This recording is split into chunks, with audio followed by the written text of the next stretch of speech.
જેતપુરના જે ખેડૂતો છે એમની વિવિધ માંગણીઓને ધ્યાને લઈને સરકારશ્રી દ્વારા ખૂબ જ સંવેદનશીલતા રાખીને વિસ્તૃત પરિપત્ર કરવામાં આવ્યું છે, જેમાં વિવિધ માંગણીઓ જે છે એનો સમાવેશ થઈ ગયેલું છે. ખેડૂતોની માંગણી મુજબ માર્કેટ યાર્ડ કમિટીની રચના કરવામાં આવી છે, જેમાં ખેડૂતના પ્રતિનિધિને પણ રાખવામાં આવ્યા છે. સાથે સાથ જે ભાવ છે એમાં પણ વધારો કરીને 200% અને ગ્રામ્ય વિસ્તાર માટે 30%ની જોગવાઈ કરવામાં આવેલી છે અને ખૂબ જ વિસ્તૃત પરિપત્ર આ બાબતે જાહેર કરવામાં આવ્યું છે. છતાં આજે અમુક ખેડૂતો દ્વારા અહીંયા આવીને વિવિધ અન્ય માંગણીઓ બાબતે રજૂઆત કરવામાં આવી, જે મેં સરકારશ્રીને પણ સાથે સાથ આપના વતી મને તમામ ખેડૂતોને પણ મારી વિનંતી છે કે સરકારશ્રીનો પરિપત્ર છે એ ખૂબ જ સારું અને ખેડૂતોના હિતમાં છે. એમાં માર્કેટ યાર્ડ કમિટી માટે ટૂંક જ સમયમાં અમે કાર્યવાહી ચાલુ કરવા જઈ રહ્યા છીએ. એમાં ખેડૂતના પ્રતિનિધિઓનું પણ અત્યારે અમે ચયન પ્રક્રિયા કરી રહ્યા છીએ. તો એમાં તમામ ખેડૂત મિત્રો પોતાના પ્રતિનિધિની ઝડપથી નિમણૂક કરે, જેથી આગળ એમને જે પરિપત્ર પ્રમાણે વધારાનું વળતર છે મળી શકે. જે લાઇનમાં વળતરની ચૂકવણી મહદઅંશે થયેલી છે અને બાકી છે હજુ કામ, એમાં પણ વધારાનું વળતર ટૂંક જ સમયમાં ચૂકવવામાં આવશે.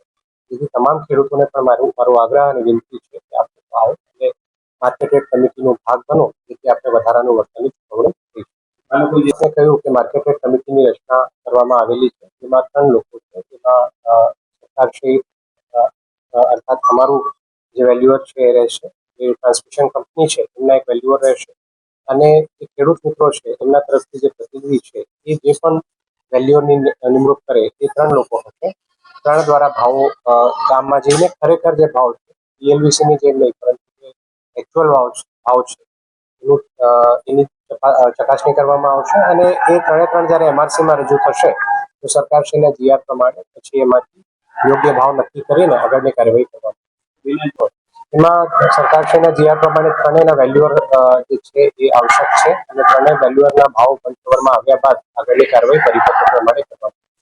એમાં જે સરકારશ્રીનું GR છે એ પ્રમાણે માર્કેટ યાર્ડ કમિટીમાં જે ભાવ છે એ નક્કી થયા બાદ 100% અપફ્રન્ટ પેમેન્ટ કર્યા બાદ જ કાર્યવાહી કરવાની રહે છે. જેથી ગયા અઠવાડિયામાં અમે તમામ ટ્રાન્સમિશન કંપનીઓ સાથે પણ બેઠક કરી હતી અને એમને પણ એમના જે વેલ્યુઅર છે એમની નિમણૂક કરવા માટે સૂચના આપી હતી.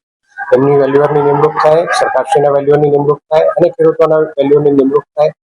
ભાવ નક્કી થાય, 100% પેમેન્ટ ખેડૂતોને ક્રેડિટ થાય, એના પછી જ કામગીરી કરવાની રહેશે. સૂચના બહુ સ્પષ્ટપણે અમે જે તમામ ટ્રાન્સમિશન કંપનીઓ છે એમને પણ આપી. કમિટીમાં જે નિર્ણય છે એ બહુમતીના આધારે થવાનો નથી. સરકારશ્રી ખૂબ જ વિસ્તૃત એમાં ગાઈડલાઈન આપેલી છે કેવી રીતે ભાવ લેવામાં આવશે, બંધ કવરમાં લેવામાં આવશે. એ ભાવોમાંથી 3 કવર પૈકી 2 કવરનું સિલેક્શન કરવામાં આવશે. એ 2 કવર જે સિલેક્ટ થશે એમાં પણ જે ભાવમાં અંતર છે એ જોવામાં આવશે. 20%થી વધુ ભાવમાં અંતર હોય તો કેવી રીતે કાર્યવાહી થશે, 20%થી ઓછું હોય કેવી રીતે થશે, એ તમામ વિગતો પરિપત્રમાં બહુ ડિટેલમાં આપવામાં આવેલી છે.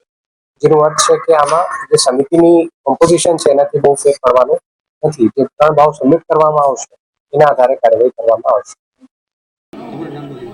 મારું નામ નિકેત પંચાસરા, જેતપુર ગામનો ખેડૂત.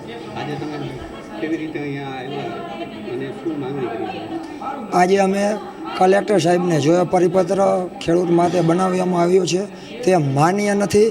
તે અમે લેખિત આવેદન આપવામાં આવ્યા છીએ અને આની સાથે અમારા સાથે 365 ગામની ગ્રામ પંચાયતે પણ એના લેટર પેડ ઉપર લખીને આપ્યું છે કે આ અમને પરિપત્ર માન્ય નથી. દરેક 8 વાગ્યા સુધીમાં કાલે 365 લેટર પેડ કલેક્ટ કરવામાં આવ્યા હતા. તે અમે આમાં જોડી દીધા છે. તે પછી પણ અમને અઢળક મળ્યા છે. તે અમે આની પાછળ જોડી નથી શક્યા, પણ ભવિષ્યમાં અમે જોડીશું અને રજૂઆત કરીશું. એ પણ આજે અહીંયા 25,000 થી 35,000 લોકોની ભીડ જનમેદની ઊભી થઈ હતી. ખેડૂતો આવ્યા હતા અને આવેદન પાઠવવામાં આવ્યું હતું. અમારી માંગ એ જ છે કે આ જે આવેદન આપ્યું તે ક્યાંક ને ક્યાંક કંપની લક્ષી છે, તે ખેડૂતના હિતમાં નથી. એટલે આમાં એક સાથે 25 રજૂઆત કરેલી છે. તે મુદ્દેસર વાઇઝ છે. તે તમને આની સાથે નકલ મળી જશે, તે રજૂઆત કરી દેશું તમને.